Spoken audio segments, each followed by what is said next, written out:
The hum of Russell Mercer's phone against the leather seat of his Audi cut through the sounds of downtown traffic. Glancing down at the glowing screen, he saw the name, Detective Tanner. He paused. Frank Tanner didn't call casually. "Mercer," he answered briskly. "It's Frank," came the reply, with a tension that immediately raised alarm. "You need to see something. It's about your house. Surveillance footage came in. Last night around 2 a.m. Unusual lights. Movement. I can't explain over the phone." Russell's grip on the steering wheel stiffened. "I'm close. 20 minutes. At the station, Frank Tanner, a seasoned investigator with graying temples and eyes hardened by years of exposure to darkness, ushered Russell into a private room. He pointed to a monitor displaying grainy footage. Russell's house, his stately colonial home, was lit up by erratic flashes. Shadows flickered inside windows that should have been dark. "What am I seeing, Frank?" Russell asked, his voice calm, though a chill was working its way up his spine. "Not sure." An anonymous tip came in. "Street camera across from your place picked it up." Frank's gaze narrowed. "Your wife said you were still in Boston." "I was supposed to be," Russell admitted, jaw tightening. Diana had believed he'd be out of town one more day, finalizing a high-level contract with a biotech firm. Their 10-year marriage had been quietly eroding, the emotional gap between them now a canyon. "This ever happened before?" Frank asked. "First I've heard of it." But unease pooled in Russell's gut. For months, he'd noticed odd behaviors in Diana, quiet phone calls, mysterious outings, a coolness that hadn't always been there. They'd met over a decade ago at a charity benefit. Diana Hammond had captivated him instantly, graceful, striking with her honey-blonde hair and sharp green eyes, but it was her intelligence that had kept him hooked. After marrying, they appeared to build a perfect life. Thriving careers, 2 kids, a luxurious home in a gated community. Yet somewhere along the way, the structure had begun to crumble. "You've got a home surveillance system, right?" Frank asked. "I mean, given what you do." Russell was the founder of Sentinel Security Solutions, a company specializing in high-level security for corporate clients. "Yeah, system's been acting up lately." He spoke carefully. The system had failed 3 times in recent months, each time chalked up to technical glitches. Diana had offered simple explanations. Frank didn't look convinced. "There's more. Gregory Hammond, your brother-in-law, was seen near your house last night." Russell blinked. He hadn't seen Gregory in a long time. Diana's younger brother had always been a wild card, clever but aimless, constantly entangled in risky ventures and financial chaos. "We've had eyes on him for gambling-related issues," Frank added. On his drive back, Russell dialed his daughter Audrey's phone. No answer. Caleb's line went straight to voicemail. He tried the house. Nothing. The silence pushed a growing dread deeper into his chest. He parked a block away and moved through the neighbor's yard, instincts sharpened by years in security work. The sun hung low, casting elongated shadows across the property. He noted 3 unfamiliar vehicles. Gregory's car, one belonging to Diana's mother Eleanor, and another he didn't recognize. Movement drew his eye. Gregory pacing the side porch, nervously puffing on a cigarette, his designer outfit crumpled, eyes darting like a trapped animal's. Russell approached quietly, then seized Gregory's arm and shoved him against the siding. "Jesus, Russell!" Gregory choked, his cigarette tumbling. "You can't be here!" "This is my house," Russell growled. "What the hell is going on?"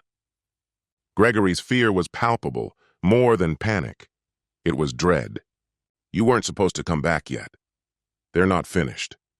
"Who?" Russell demanded. "Where are Audrey and Caleb?" "They're okay." At the mall, Gregory stammered. "But man, you've got to leave." "I tried to stop this, really, but I couldn't. I'm just watching the place." Then a voice inside cut through the tension. A woman's voice, sharp and laced with emotion. "They'll never forgive you for this." Russell instantly recognized Eleanor's haughty tone, now cracked under stress. Diana's voice followed, high-pitched and frantic. "I couldn't stop them." Without hesitation, Russell pushed past Gregory, who lunged for his arm. "Don't go in there, Russ, please." You don't understand what's happening. Russell yanked free, heading straight through the back entrance.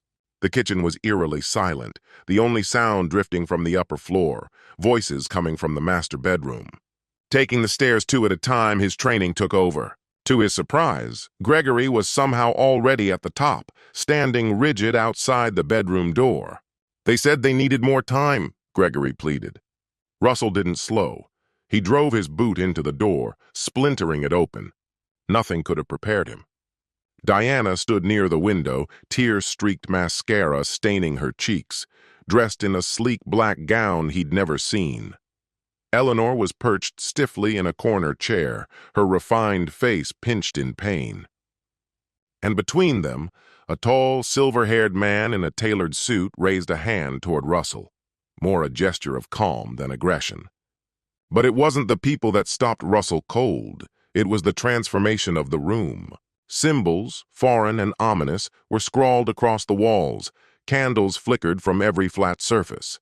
Papers, photographs, and unknown documents lay strewn across the bed. "Russell!" Diana's voice broke.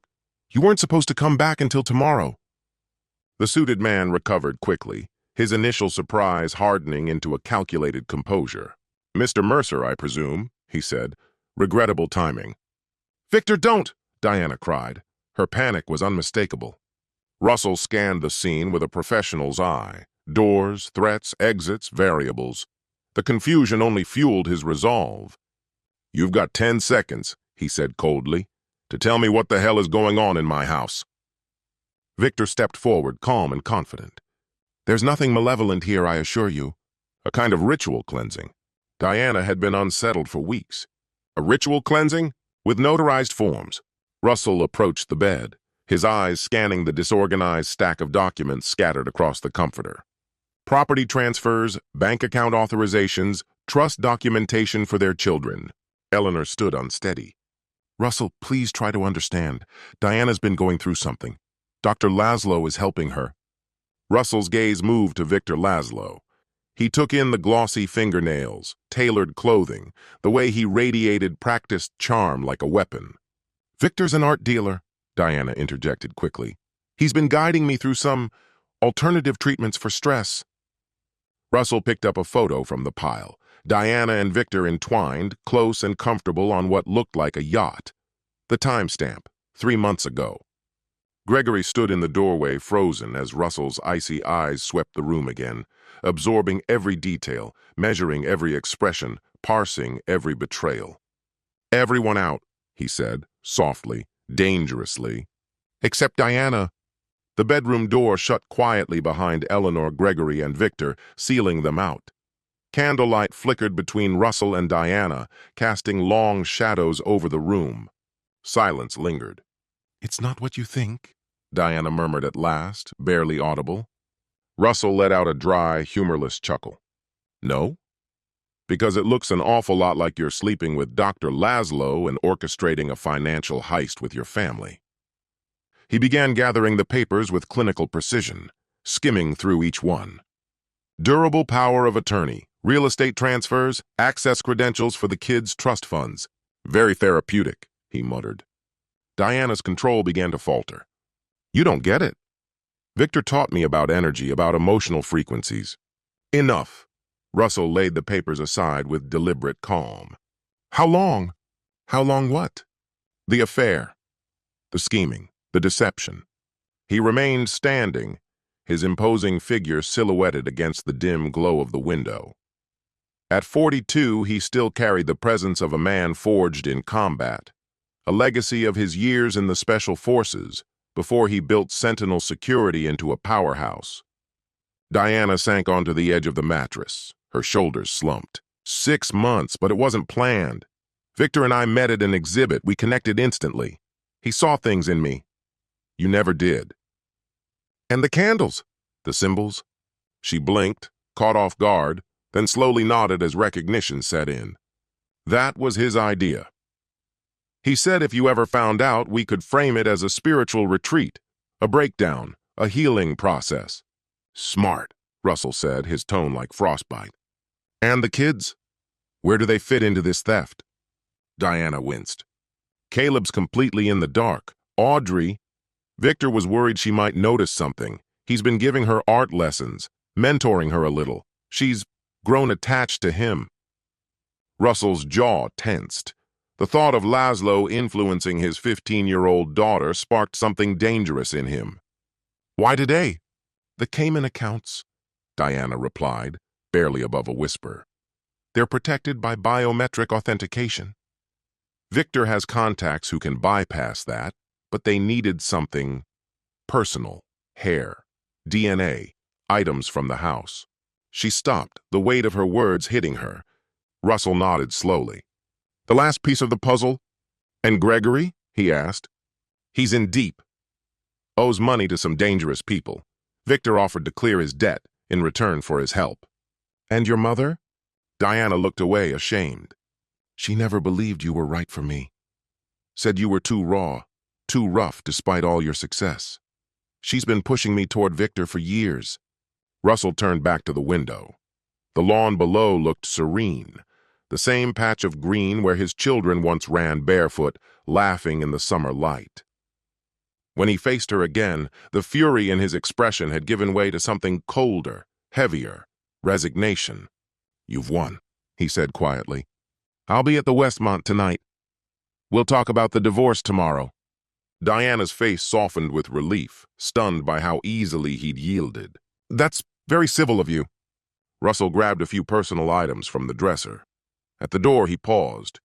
One last thing. She looked up. How exactly were you going to explain my sudden disappearance after draining every account? Diana hesitated, then squared her shoulders. Nervous breakdown. The pressure of running Sentinel finally caught up with you. You checked into a private facility to recover. Russell gave a smile that never reached his eyes. Meticulous. Almost admirable. He left. Moments later, Diana snatched up her phone with trembling hands and dialed. He knows, she whispered. Everything. But he's not fighting. He's staying at the Westmont tonight. At the Westmont bar, Russell sat alone with a whiskey in hand, watching the entrance. At exactly 9 p.m., a woman with cropped auburn hair and sharp, watchful eyes walked in. She scanned the room and saw him. You look like hell, Mercer, Olivia said, sliding into the booth opposite him without preamble. Always a pleasure, Olivia, Russell replied dryly, eyeing his old comrade from their Special Forces days. Now the head of a high-end private intelligence firm, Olivia Reed was among the rare few Russell still trusted without question. She signaled the server for a drink before cutting to the chase. So, your wife's sleeping with some art guy and trying to take your business out from under you. Is that the gist? There's more, Russell said, sliding a flash drive across the table. I need everything on Victor Laszlo. His actual past, his ties, what he's hiding, what he wants with my daughter. And I want eyes on everyone connected to this. Olivia pocketed the drive without comment. What exactly are we walking into here? Russell's expression was stone. They walked into my home, tried to erase everything I've built, turned my own kids against me. This isn't about consequences, Olivia. She considered that, then gave a slow nod. It's about justice. No, Russell corrected, his voice flat. It's about payback. As Olivia departed, Russell's phone buzzed. An unknown number. One word. Roof. Upstairs in the rooftop garden of the hotel, Gregory Hammond paced like a man on the edge. He flinched when Russell stepped out from the stairwell. I swear I had nothing to do with the forgeries, Gregory blurted out immediately. That was all Victor and Diana. Russell advanced slowly. Then why are you here, Greg? To warn you, Gregory said, voice shaking as he lit a trembling cigarette. It's worse than you know. Victor Laszlo? He's not just an art dealer. Russell remained silent, watching him. He deals in stolen identities. Art fraud. Extortion. Gregory's words came in gasps. Diana doesn't even realize who she's partnered with. And you do? Gregory looked away, shame darkening his features. I owed the wrong people money. Victor made the debt vanish, but the cost was access to you, your finances. He paused, swallowing hard. But what he's planning for Audrey? I never signed up for that. Russell's voice turned ice cold. What about my daughter? Victor collects people, Russell. Young, gifted ones. Ones he can use. He's been working Audrey for months now. Her art, her trust. Once Diana takes control of the company funds, he's taking Audrey to Europe. Says it's for training. A surge of controlled rage passed through Russell. Why are you telling me now? Gregory looked him straight in the eye. I've made a lot of mistakes. But I won't be part of trafficking my own niece. There was genuine fear behind Gregory's eyes. But if Victor suspects I told you, Russell cut him off. Then here's what you're going to do. Across town, Victor Laszlo sat in the quiet of his gallery, sipping espresso while reviewing financial forecasts on a tablet. Diana Mercer's accounts, soon to be legally hers, would bankroll his expansion into Asia perfectly. Diana herself was becoming more of a burden than an asset. But her daughter? Now she was promising. His phone buzzed. A message from Diana. Russell's in, signing the first documents tomorrow. Victor's brow creased. Something didn't add up. He had vetted Russell Mercer thoroughly. Former Special Forces, founder of a top-tier security firm. Men like that didn't just roll over. He tapped a number on his encrypted phone. I need a deep dive on Russell Mercer. Military file, missions, contacts, the works. At a private shooting range inside a gym, Russell fired round after round, the grouping tight, each shot punching through the target's center mass. The precision calmed his thoughts. Still got that textbook form, even out of uniform, came a voice. Frank Tanner, an old acquaintance, stepped up beside him. Some habits don't fade, Russell replied, reloading smoothly. Frank lowered his voice. I got your service jacket like you asked. Some interesting stuff in there. 3 tours. Special ops. Lots of redacted sections. Russell remained silent. A guy with your resume, Frank went on, I'd expect a stronger reaction, catching his wife in bed with another man. In his own house. What kind of reaction should I have? Russell asked, firing off another burst with mechanical efficiency. Something more final, Frank said. Russell laid down the weapon and turned to face him. You here on official business, Frank? Just checking in on an old buddy, the detective said, making sure you're not heading toward overkill. I'm exploring my legal options, Russell answered evenly. Frank gave a slow nod. Glad to hear it. Oh, and your pal Laszlo? Interpol has a loose file on him. No charges, but plenty of smoke. They think he uses his art business for money laundering and other fraud. After Frank departed, Russell checked his phone. A message from Olivia. Initial intel collected, meet confirmed. Inside a nondescript office across town, Russell sat opposite Olivia as she laid out the results of her overnight investigation. Victor Laszlo is really Vitaly Lazarenko, she began. Belarusian national, changed identities about 20 years ago, started with forged art, then moved into identity scams. Elaborate cons targeting the ultra-wealthy. She tapped through a series of files. Same pattern every time. Seduce the spouse. Cut the target off. Drain the bank accounts. Russell stared at Victor's photo. He's surrounded by a network. Expert forgers, hackers, fixers. Keeps himself out of direct exposure. Never leaves fingerprints. Olivia hesitated. There's something else. He has a consistent method. Targets daughters from affluent households. He earns their trust by playing the mentor, then funnels them into overseas counterfeiting rings, masked as prestigious art initiatives. Audrey, Russell exhaled, knuckles taut with tension. You could take this to the FBI, Olivia offered. Russell shook his head. Not enough hard proof. By the time they make a case, it'll be too late. His eyes locked on the dossier. And Diana? Was she aware of who she was dealing with? Olivia slid another manila folder across the polished desk. See for yourself. She's been digging into offshore accounts, aliases, even secluded island properties. She's either neck-deep in this or deliberately ignoring the signs. Russell's expression hardened. And my mother? Eleanor's gambling debts are massive. Victor's been paying them off. He's buying her sway over Diana, using it to tap into their social circles. My son? Caleb seems clean, for now. But Victor's been grooming him too. Flashy gifts, strategic introductions, the usual playbook. Russell let the silence stretch, absorbing every word. What's our timeline? He finally asked. Olivia didn't blink. Their transactions have ramped up. It's a matter of days now. Then we move faster, Russell said decisively. Deploy the surveillance. And get me a meeting with someone who can pull favors from my old military contacts. That evening, Russell sat alone in a barren rental apartment surrounded by glowing monitors streaming feeds from near-invisible cameras planted by Olivia's team. His own house, Victor's gallery, Eleanor's high-rise condo. One screen showed Diana wrapped in Victor's arms, inside his private office. He actually believed I felt remorse, Diana scoffed. Pathetic. The great Russell Mercer rolling over without a fight. Victor didn't laugh. Too easy. The man's ex-military, Diana. He wouldn't just surrender. You don't know him like I do, she countered.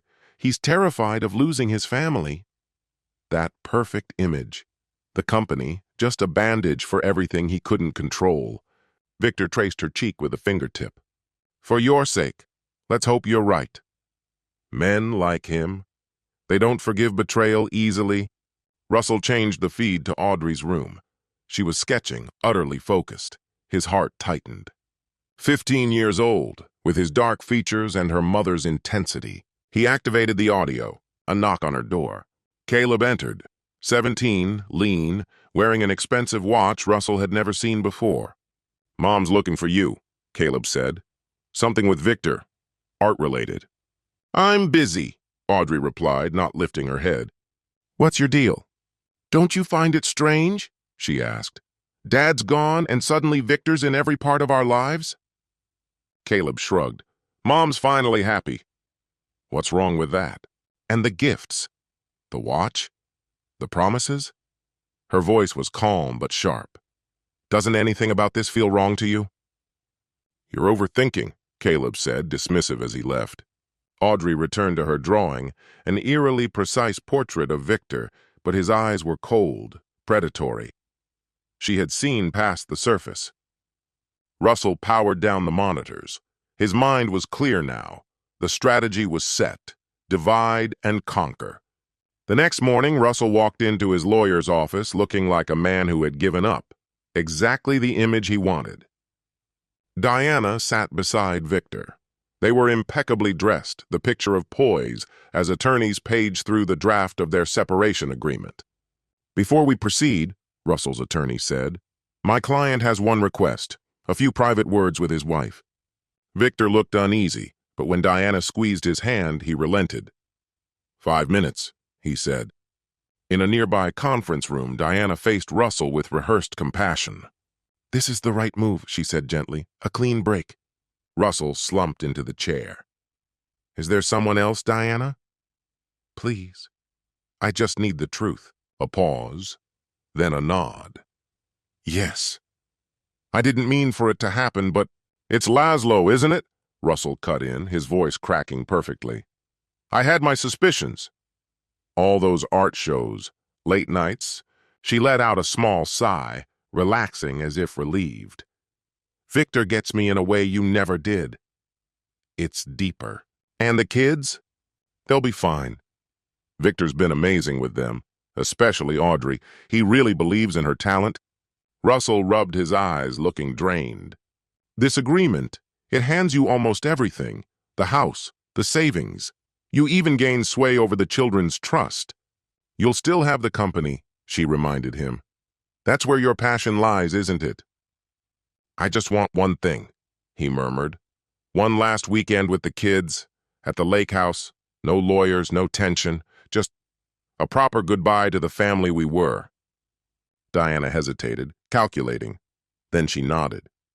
Later that week, Russell spoke with quiet resignation. You and Victor should use this weekend to make your plans, he told her.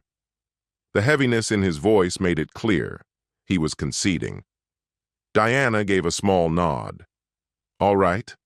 That weekend, when they returned from their trip, Victor gave Russell a curious glance but said nothing as Russell signed the initial paperwork. Later that day, Russell parked near Audrey's school. When she walked out, her face went from startled to wary the moment she saw him. "Dad? Mom said you moved out?" "I did," he confirmed. "But we need to talk."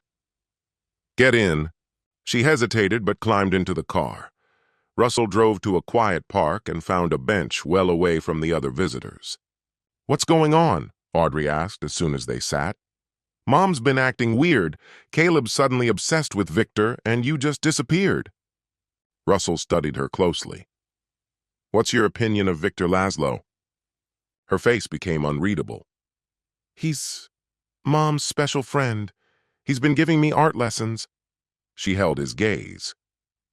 "And I don't like the way he looks at me." "It's not about art." Russell felt a wave of relief.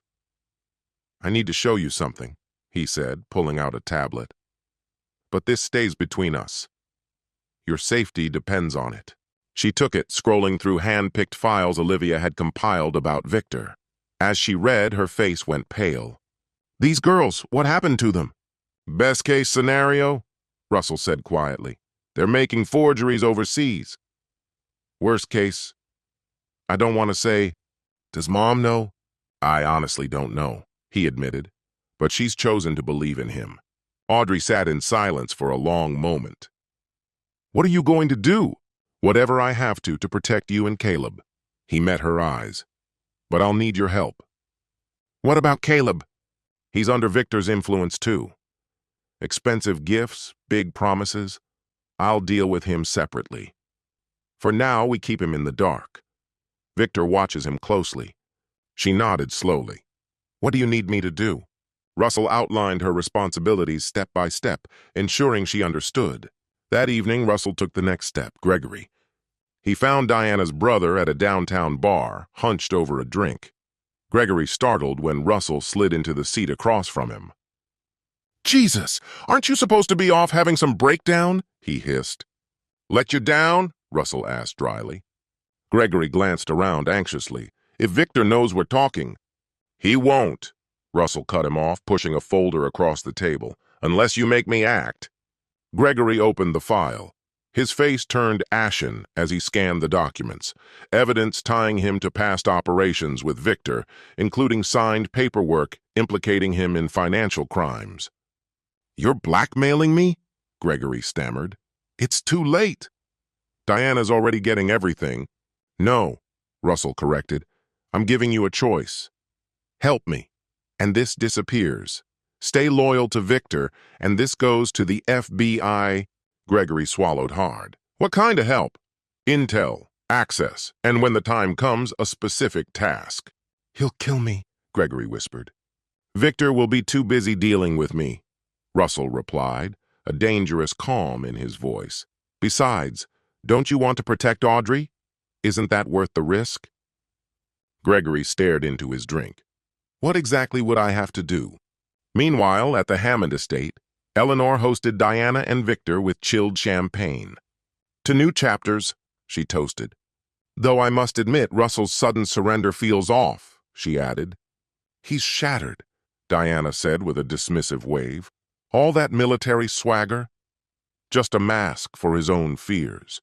Victor didn't look convinced. "My team's been digging into his military background. Did you know he was trained in advanced psychological operations, deception tactics? He belonged to a unit that ran intricate sting operations on high-level targets." Diana rolled her eyes. "That was ages ago. He's been a suit for years." "People like that don't change," Victor replied. "They just reapply those skills somewhere else." Eleanor looked uneasy. "What are you getting at?" "I think we need to move faster," Victor decided. "The sooner we take control of the assets and cut ties, the better." Just then, Diana's phone buzzed. A message from Russell. "The kids want to head to the lake house after school Friday." She showed it to Victor. He studied it, then nodded. "This could work. While he's out there with the children, we wrap everything up. When he gets back, it's over." Diana smiled coolly. "Perfect. I'll tell him we're on board." Elsewhere, in Olivia's secure surveillance office, Russell reviewed footage with quiet intensity. They've taken the bait, Olivia confirmed. They've advanced their timeline to this weekend, right when you'll be isolated. And our backup measures? All in place, she assured him. We've secured your tech. The financial transfers are ready for reversal once we get proof. Interpol is standing by. Russell watched the live feed, his wife laughing with her lover, conspiring against him. He murmured, "Beware the fury of a patient man." "Dryden," Olivia said, recognizing the quote. "Victor thinks I'm broken," Russell said softly. "He's in for a rude awakening." By Friday afternoon, Russell was packing the SUV with luggage. Caleb stood nearby, sullen and unamused. "This is lame," the teenager grumbled. "I had plans." "Just give me one weekend," Russell said evenly. "Family time. Before things change." "Things already did," Caleb muttered, eyes fixed on his phone. "Mom's happier now with Victor than she ever was with you." Russell noted the name-brand clothes, the flashy new phone, the luxury watch. "Victor's been generous," he remarked. Caleb crossed his arms. "He believes in me." "I'm sure he does," Russell replied, lifting the last bag. "Audrey should be home any minute." They would leave soon. Inside the house, Diana performed one last sweep of Russell's home office, carefully confirming that all the essential financial files had been collected. Victor had assured her that, with Russell out of the way, his team could complete the data extraction without interference. Her phone buzzed.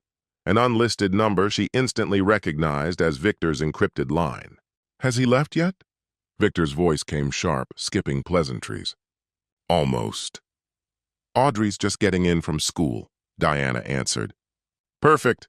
Keep him occupied through the weekend. We need 48 hours without disruption."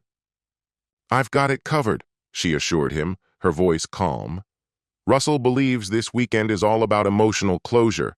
His focus will be on the kids, not his finances." "And Gregory?"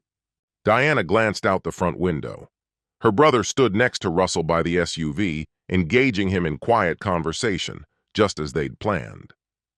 "He's here." "Watching the house like you asked." As she ended the call, Diana didn't notice the minuscule surveillance camera hidden in the corner of a wedding photo on the bookshelf, quietly recording everything. Outside, Gregory shifted uneasily while Russell glanced at his watch. "Remember," Russell said under his breath, 9 o'clock sharp, not before, not after." Gregory gave the smallest of nods. "If this fails—" "It won't," Russell interrupted, catching sight of Audrey walking up the driveway. The conversation ended there. Roughly an hour later, the SUV moved steadily toward the lake house. Audrey sat beside Russell and Caleb rode in the back, earbuds in, lost in his music. When they had driven far beyond the city limits, Russell signaled Audrey. She gave a small nod and pulled a tablet from her bag. "What's that?" Caleb asked, briefly intrigued. "School project," Audrey said smoothly. "Dad's helping me with it." Russell met Caleb's eyes in the rearview mirror. "We need to talk once we get to the lake." "If it's about Victor," Caleb snapped, "don't bother. Mom already talked to me, said we should give him a chance." "Did she explain where Victor's money actually comes from?" Russell asked evenly. "Or why he's suddenly so invested in your sister's art?" Caleb frowned but turned away, plugging his music back in. From the passenger seat, Audrey murmured, "The program's active, Dad." Russell gave a silent nod. On her screen, a complex tracking software lit up with activity, displaying digital footprints across Russell's financial systems, exactly as he had expected. Meanwhile, in a high-rise office in the heart of the city, Victor oversaw a sleek cyber operation. "Status report," he said, his voice cold. "We're in his primary accounts," reported a young woman seated in front of a wall of monitors. "But the corporate accounts linked to Sentinel security are tougher, serious encryption." "And the trust funds?" "Still working on those." He built in some pretty sophisticated identity checks. Victor's smile was thin and humorless. "Fortunately, Diana gave us everything we need." "Don't stop." From the side, another technician waved him over. "Sir, we've got something unusual. Some of the accounts have already been accessed. Funds have been moved offshore. Large amounts. We can't track them." Victor's eyes narrowed. When did this happen? Within the past 24 hours. A flicker of unease passed across Victor's face. Speed it up. I want total access by tomorrow night. At the Hammond estate, Eleanor was hosting a dinner party. Select guests chosen carefully to preserve Diana's standing once the divorce became public. She's heartbroken, Eleanor confided to her guests, voice low and dramatic. Russell had some kind of breakdown. All the pressure from work, I suppose. It's all very tragic. As the staff cleared the first course, Gregory entered, distracted and flushed. You're late, Eleanor hissed as he slipped into his seat, and you look dreadful. Apologies, Mother, he muttered, accepting the wine glass handed to him. Had to handle some last-minute things for Diana. Eleanor gave him a suspicious glance, but turned her attention back to her guests. Gregory checked the time. 7:30. He had exactly 90 minutes to carry out Russell's instructions. At the lake house, the evening was quiet. Russell made dinner in the kitchen while Audrey arranged plates. Caleb sulked, glued to his phone. No signal, he muttered. That's the idea, Russell said, setting a steaming dish in front of him. Time for us to be together as a family. Caleb scoffed. What family? You and Mom are splitting up. She's getting everything, and we're stuck here pretending like nothing's different. Russell sat across from him, his tone grave. You're right. Things are different. Just not in the way you think. What's that supposed to mean? Russell didn't reply. Instead, he nodded to Audrey. She slid the tablet across the table to Caleb. Displayed on it was a detailed file, Victor's true identity, his history of criminal dealings, and worst of all, images of young artists who had vanished after joining his so-called mentorship program. What the hell is this? Caleb demanded, recoiling. It's the truth, Russell said quietly. About your mother's new partner. About that expensive watch on your wrist. And why he's been so generous. This is crap. Caleb stood abruptly. You're just mad Mom chose someone better. I thought the same thing, Audrey said gently. Until Dad showed me this 2 days ago, I didn't believe it either. She tapped through additional files, her own research, transcripts of interviews, including one from a former gallery assistant who had escaped Victor's influence. Caleb sank back into his seat, face pale. Does Mom know? That's what we're going to find out, Russell replied, voice tight. Tonight. At exactly 9 p.m., Gregory Hammond entered Victor's private study inside the gallery, using a key Diana had given him months before. Gregory's hands quivered as he carried out Russell's detailed plan, carefully placing tiny surveillance bugs near Victor's workstation and inside his personal safe. The safe, however, presented a challenge. It was a top-tier model secured with biometric authentication. Reaching into his pocket, Gregory retrieved a compact gadget and connected it to the lock panel, just as Russell had instructed. A brief green flash blinked from the device before it powered down. With the task complete, Gregory turned to make his exit, only to find Victor Laszlo standing directly in his path. Burning the midnight oil, are we, Gregory? Victor asked in a calm, low voice. Gregory's chest tightened as panic surged.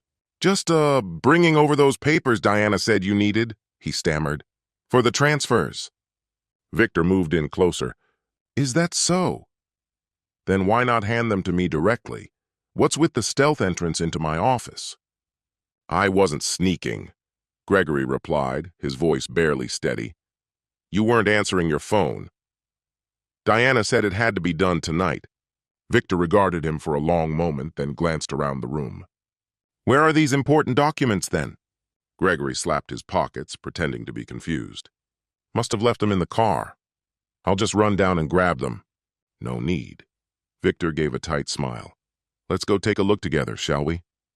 Back at the lake house, Russell's phone buzzed with a coded signal from Olivia. Gregory had been exposed. Time for the backup plan. He murmured something to Audrey, who gave a quick nod and began typing furiously on her tablet. What's happening? Caleb asked sharply. What are you two doing? Russell met his son's eyes. Protecting this family, he said. Victor Laszlo isn't just after our finances, Caleb. He wants your sister. Caleb turned to Audrey, who avoided his gaze. The art mentorship program? He asked slowly. A front, Russell confirmed. It's how he identifies young talent, particularly forgers. The compliant ones are moved to his international operations. And the ones who resist? Russell didn't answer. He didn't have to. That's a lie, Caleb muttered, though uncertainty had crept into his voice. Mom wouldn't allow that. She may not have a choice, Russell said grimly. Whether she's complicit or deceived, we'll find out. And how exactly do we do that? Caleb pressed. Russell checked his watch. Right about now, Victor's realizing his office has been compromised. He'll assume I sent Gregory. He'll move quickly, get sloppy. That's when we strike. Audrey nodded. And we'll be ready. Caleb glanced from one to the other, torn. Why should I believe either of you over Mom? Russell slid a secure phone across the table. Call her. Ask about Victor's past. See how she reacts. After a moment's hesitation, Caleb picked up the phone.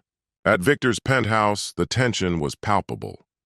Gregory sat stiffly on a lavish sofa while a member of Victor's security team kept a close watch on him. I really don't see what the issue is, Diana said, pacing anxiously. Gregory was just delivering paperwork. Why all this? Because nothing adds up, Victor said evenly. No files in his car, no messages from you, and most concerning, evidence that someone tampered with my safe. Diana turned sharply toward her brother. Greg, what is he talking about? Gregory couldn't meet her eyes. He stared at the floor in silence. Victor's phone buzzed. After checking the screen, he gave a humorless smile. Well, now this is curious. My tech team just flagged suspicious activity. Multiple security protocols activating across Russell's systems. It almost feels... He turned his gaze back to Gregory, as if someone tipped him off. That's absurd, Diana said, trying to wave it off. Russell's with the kids at the lake house. He has no idea any of this is happening. Victor narrowed his eyes. Are you so sure, Diana? Your husband created an intelligence empire. Do you truly think he gave it all up without a contingency? Before she could respond, Diana's phone began to ring. Caleb's name appeared on the screen. She answered quickly. Caleb, is everything okay? Mom? His voice was tight, almost trembling. I need to ask you something important. Of course, honey. What is it? Is it true what Dad said about Victor? About his past? About what he's done to girls like Audrey? Diana froze. Her eyes flicked toward Victor, who remained motionless, watching her. That's nonsense, Caleb. Your father's bitter. He's making things up. Then why did I find articles about girls who vanished after working with him? Caleb pushed. Why does Victor Laszlo use a different name in Belarus? Why, Mom? Enough, Diana snapped. Put your father on the line. Right now. He's not here, Caleb replied. He and Audrey left about an hour ago. Said they were taking evidence to Detective Tanner. Diana's hand trembled as she ended the call, turning toward Victor, panic rising in her expression. We have a serious problem. On the other side of the city, Detective Frank Tanner went over the materials Russell and Audrey had submitted. Detailed financial records outlining Victor's exploitation tactics, testimonies from past victims, and documentation tying him to a new scheme aimed at Russell's wealth. This is thorough, Frank admitted, but for the more serious charges, it's still mostly circumstantial. Which is exactly why we need what's in his safe, Russell explained. My sources say it's where he hides the real dirt, documents that implicate his partners and prove the forgeries. It's his insurance policy. Frank eyed him, unconvinced. And how exactly do you plan on getting into that safe? Russell's response was a tight-lipped grin. It's already in motion. Gregory installed a device. It's working now, compiling a digital key from inside. By morning, we'll have everything we need. That's assuming your brother-in-law doesn't cave, Frank warned. He won't need to hold out long, Russell assured. Victor's already in crisis mode. We're about to pile on more pressure. At the Sentinel security headquarters, Olivia was working closely with Russell's tech team, tracking the cyber attacks on his accounts and initiating counter-defensive protocols. They're ramping things up, one technician warned.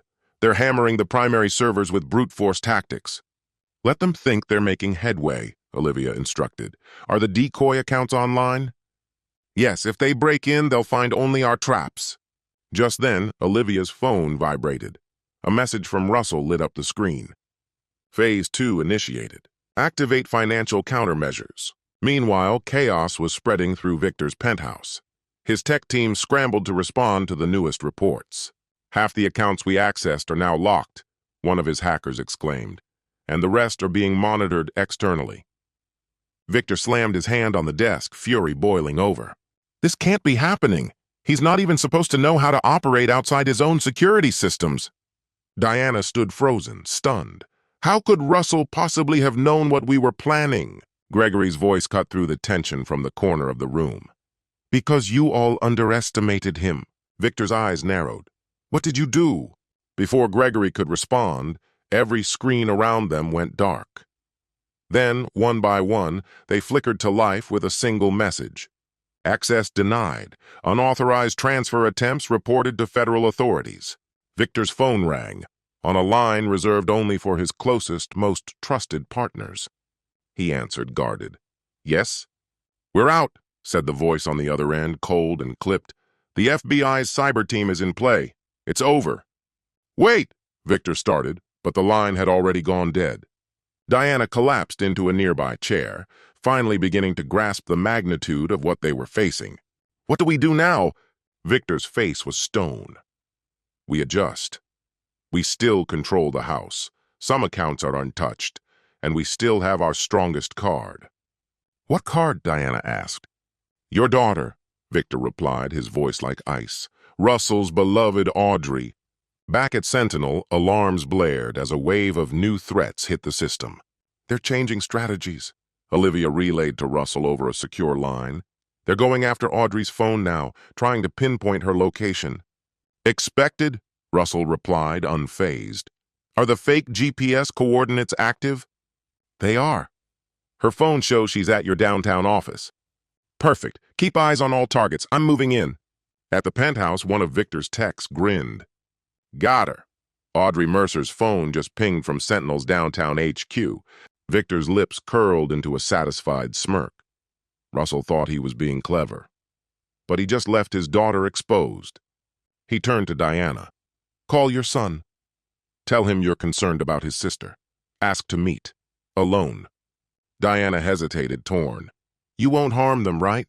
They're still my children. Of course not, Victor said smoothly. They're just tools to bring Russell back to the negotiating table. Now, make the call. Diana reluctantly complied, dialing with trembling fingers, while Gregory, watching the scene unfold, was struck by a sickening realization of just how far Victor was willing to go and how deeply he'd implicated himself in the danger now facing his niece and nephew. I need the restroom, Gregory announced suddenly. Victor nodded, signaling a guard to follow. Inside the bathroom, Gregory pulled out a concealed backup phone Russell had given him for emergencies. He typed furiously, flushing the toilet to cover the sound as he sent the message. He's targeting Audrey, using Diana to bait Caleb. A knock came at the door just as the message went out. Time's up. But Russell and Audrey weren't anywhere near Sentinel headquarters. They were stationed inside an unmarked surveillance van near Victor's private gallery, analyzing the data streaming in from Gregory's planted devices. Dad? Audrey said sharply. Gregory just sent the emergency alert. Russell read the message, his face hardening. Get Tanner on the line. Tell him it's time. As Audrey made the call, Russell began assembling a set of high-grade tools, equipment from his military days, meant for elite extraction missions. What about Caleb? Audrey asked, visibly anxious. What if Mom tries to use him? Your brother's smart, Russell said with certainty. They underestimate him. And he's not alone. True enough.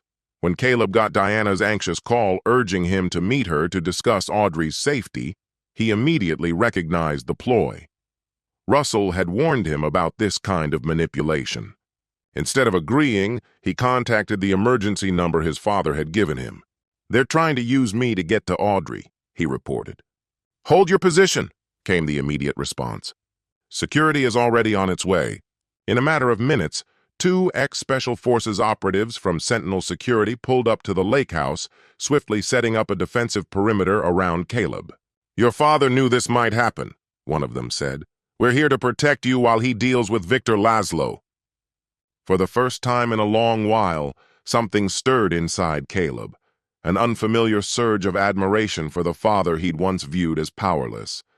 Inside Victor's art gallery, Russell moved with the silence of experience, easily bypassing the alarm systems. The building was deserted at this late hour, except for a faint glow coming from Victor's office. He tapped his earpiece. "Olivia, report. He's leaving the penthouse now, en route to your location." Diana and Gregory remain under guard. Caleb and Audrey are secure. "And the tech package?" "It's done." The device inside Victor's safe uploaded all the contents. "Detective Tanner has what he needs." A cold smile touched Russell's lips. "Excellent. Time to trigger the endgame." Victor Laszlo entered his private gallery entrance and paused, sensing the atmosphere was off. The system panel displayed green, but the customary chime didn't sound. He pulled a compact pistol from inside his blazer, proceeding cautiously toward his office. "Lose something?" came a voice from the shadows. Victor whirled, aiming toward the direction of the sound, where Russell sat casually in a guest chair. "Mercer," Victor said evenly, showing no outward surprise. "I figured you'd appear sooner or later." "Apologies for the delay," Russell said coolly. "I've been busy collecting what's mine, documenting your crimes, and securing my children." Victor didn't lower the weapon. "Impressive, but meaningless. You forget who I still control. Your wife, your brother-in-law. One call and they pay the price for your theatrics." "An interesting proposal," Russell nodded. "But there's a flaw in your assumption." "And what might that be?" "You think I still care about the woman who betrayed me." Russell rose deliberately to his feet. "And as for Gregory? His value to me ended the moment he wired your safe." Victor's facade cracked ever so slightly. "You're bluffing. A man like you wouldn't turn his back on family." Russell's eyes were hard. "Real family doesn't try to steal everything I built. Real family doesn't attempt to traffic my daughter into a criminal empire." "You can't prove that," Victor said with a tight, dismissive grin. "Oh, but I can." Russell held up a small device. "This has been siphoning your safe's data for hours. Every deal, every message with your forgery contacts, every sick plan involving Audrey." Victor's grip on the pistol tightened. "Hand it over and maybe I'll show some mercy to the rest of your family." Russell's laugh was cold and hollow. "You still think you're in control?" "But you're not. This isn't a deal, Victor. This is judgment."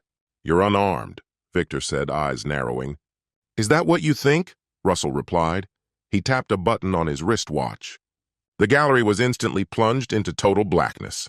Victor fired wildly toward where Russell had been. The flash from his pistol briefly lit the space. Empty. 15 years in Black Ops," Russell's voice echoed from somewhere unseen. "Night vision came standard." Victor fired again, another shot lost in the dark.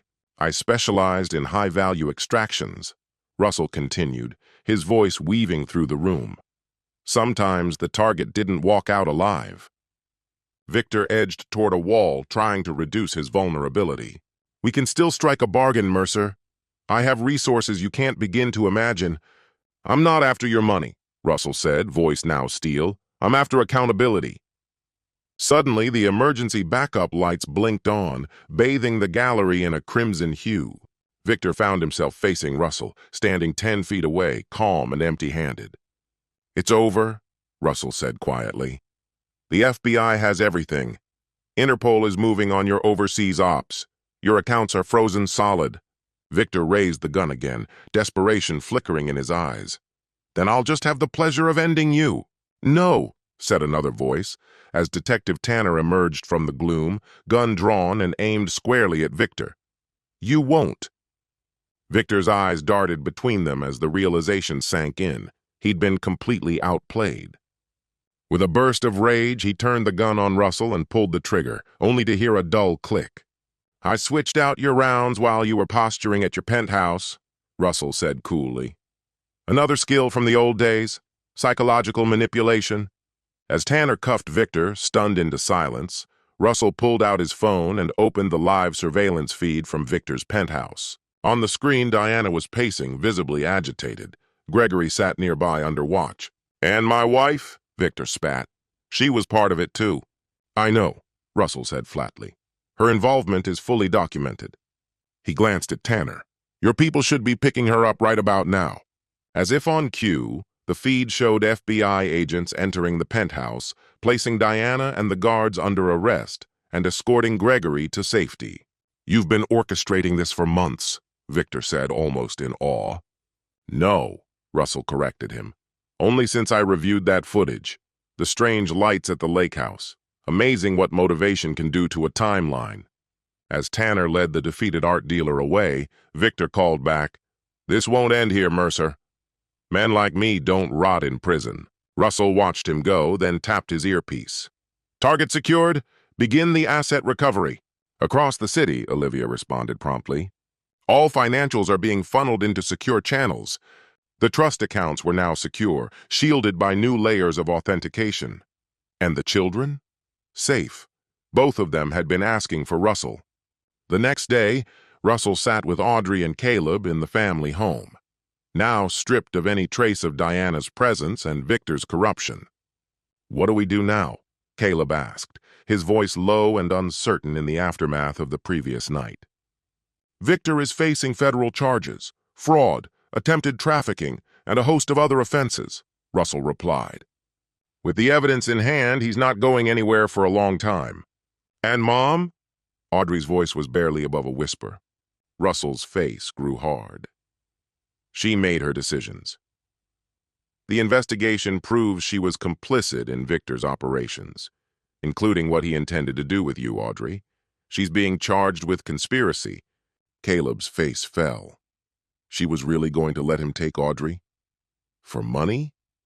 "People show you who they really are under pressure," Russell said calmly. "Your mother didn't hide hers." "What happens to us now?" Audrey asked quietly. Russell looked at them both with a measured gaze. "That's up to you. You're old enough to decide." "I want to stay with you," Audrey said without hesitation. Caleb paused, then gave a small nod. "Same. I'm sorry I didn't believe you before." "You don't have to apologize," Russell said gently. "Victor deceived each of us in different ways." "Even you?" Caleb asked, doubtful. "Yes," Russell said. "He found my greatest vulnerability, this family. But he underestimated how far I'd go to protect it." That evening, Russell met with Olivia, Gregory, and Detective Tanner in a quiet lounge to review the aftermath. "Victor's network is dissolving fast," Olivia said. "Interpol's already picked up 3 of his partners overseas." "Diana hasn't said a word," Tanner added. "Not that it matters. The contents of Victor's safe speak volumes. The DA's offering her a plea deal, but it'll still mean real time." Russell nodded, his expression unreadable. Gregory shifted in his seat. "And me? I was part of this in the beginning." "You chose the right side when it counted," Russell said. "That matters. The records show you were forced into it. Those gambling debts. They've been erased." Gregory looked stunned. "You paid them off? After everything?" "I didn't do it for you," Russell replied evenly. "I did it for Audrey and Caleb. They've already lost their mother to her own choices. They don't need to lose their uncle, too." "What about Eleanor?" Tanner asked. "My mother-in-law had no idea the full scope of what was happening," Russell explained. "She knew about Diana's affair and her plans to leave me, but not Victor's criminal agenda or what he planned for Audrey." "That's generous of you," Olivia noted. Russell's expression darkened. "Don't confuse strategy with compassion. Eleanor will live the rest of her life knowing her daughter gave up everything for a man who would have sold her granddaughter. That's punishment enough." As the others left, Olivia lingered. "Was it worth it?" she asked quietly. "Losing Diana?" Russell was silent for a long moment. "I lost Diana long before this came to light. What I couldn't afford to lose were my children, or the life we built together." He turned the glass in his hand slowly.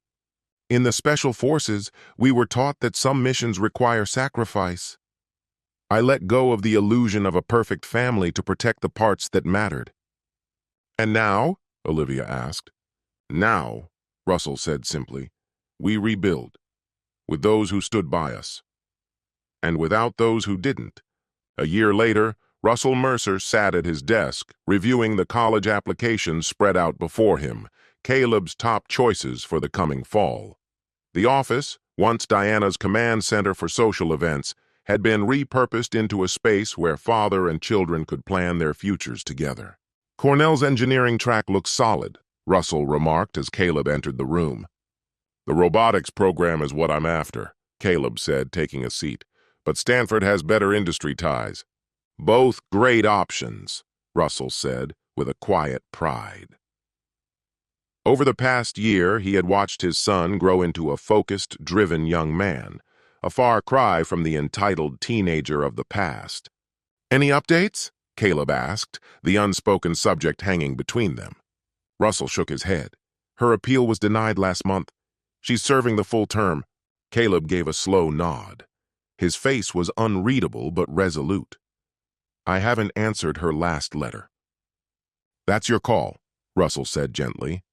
I'm not going to tell you how to manage that relationship. What relationship? Caleb's voice was hard. She was going to give Audrey away. For money. I can't forgive that. Neither can I, Russell said. But holding on to rage forever, that only poisons you. Is that why you never go see her? To keep the anger away? Caleb asked. Russell took his time before answering. I don't visit her because there's nothing left to say. The past is done. I'd rather focus on what's ahead. Your future. Audrey's. Diana's conviction had stunned their elite social circle. 5 years in prison for conspiracy and endangering a child. Eleanor Hammond had quietly relocated to Europe, escaping the scandal. Gregory, now deep into recovery from his addiction, had taken a stable job in Sentinel's admin office, slowly rebuilding his life. Audrey entered, clutching her art portfolio. At 16, her talent was blossoming under the guidance of skilled mentors at a top-tier art academy. Portfolio reviews tomorrow, she said nervously. You'll blow them away, Caleb assured her. Russell smiled at the easy exchange between them. A newfound closeness born from crisis. They had weathered public scrutiny and private pain, and come out of it as a stronger, more unified family. Actually, Audrey began, a trace of uncertainty in her voice, there's something I'd like to show you both first. She unlatched her portfolio and revealed a compelling portrait. It was Russell, seated in this very room, his expression a blend of determination and introspection. The painting was technically superb. Each stroke conveyed both his inner strength and the quiet fatigue etched around his eyes. I titled it after the storm, she explained. It's for the exhibit. Russell studied it, visibly moved. It's remarkable, Audrey. I wanted to show how a person can be reshaped by hardship without being undone by it, she said softly. That's something you taught us. Just then, the doorbell rang, breaking the moment. Russell glanced at the security monitor and smiled. Right on time. He opened the front door to Olivia Reed, whose bond with the family had deepened over the past year. Once just a professional contact, she had grown into a more meaningful role in Russell's life and a welcomed presence for his children. Hope I'm not intruding? She asked, noticing Audrey's portfolio. Not at all. We were just admiring Audrey's newest work, Russell said warmly, ushering her inside, and talking college options with Caleb. Stanford's currently in the lead, he added. They're lucky if they get you, Olivia said, turning to Caleb with a smile. Their cybersecurity department needs minds like yours. They all moved into the living room and Russell observed the scene, the ease between his children, Olivia, and himself. It wasn't a replacement for the family that had come before, but rather a new kind of closeness, one forged from what remained, a constellation reformed after collapse. That night, after the kids had gone to bed and Olivia had left, promising to return for dinner the next evening, Russell received a call. It was Detective Frank Tanner. No small talk, Frank said. Laszlo's request for minimum security was denied. Every appeal has failed. Russell exhaled. Good. There's more, Frank continued. He tried to reach out to Diana through another inmate. The warden caught it, still making promises. And she's still listening? Apparently, Frank said grimly. Some people never learn. After hanging up, Russell stood quietly at the window, watching the garden bathed in the glow of the security lights, the same space once captured in the footage that had set everything in motion. His phone buzzed. A message from Olivia. Thinking of you. Tomorrow's dinner. Confirmed. Russell smiled and replied. Then he set the phone aside. The past year had imparted hard-won truths about trust, deception, and endurance. He had come to understand that real connections are forged through loyalty, not convenience, and that the people who matter reveal themselves in crisis. Most significantly, he had realized that protecting what's essential sometimes means making merciless choices. Victor and Diana had misread his silence as surrender, his deliberate pace as hesitation. But Russell had never been the kind of man to let threats linger unchecked, especially not ones that endangered his family or the legacy he'd built. Just last week, the final transfers from Victor's seized accounts had been executed. The money had gone to his victims, including the young artists who had escaped his exploitation. Just as Russell had vowed, justice, delivered in full. In his study, Russell unlocked his safe and reviewed contingency files he'd never needed, documents implicating influential associates of Victor's who had managed to elude formal charges. He left them there, a quiet insurance against any future threat. Some might say cutting Diana out completely was unreasonably severe. Others might view his unwillingness to forgive as unyielding. Russell saw it as clarity. Betrayal unmasks character, of those who betray and those who are betrayed. His actions had revealed his own, protective, methodical, and unflinching in the defense of what truly matters. Outside, the garden lights dimmed automatically as night deepened. Inside, warm lamplight bathed the home. This house, once a symbol of loss, had become something else entirely, a place reshaped, not by perfection, but by resilience and truth. Not the curated family image Diana once flaunted for public approval, but something real, something hard-earned and fiercely safeguarded. As Russell closed the safe, he reflected, some loyalties, once broken, remain beyond repair, but even shattered bonds can give rise to new ones, stronger for having survived the fracture.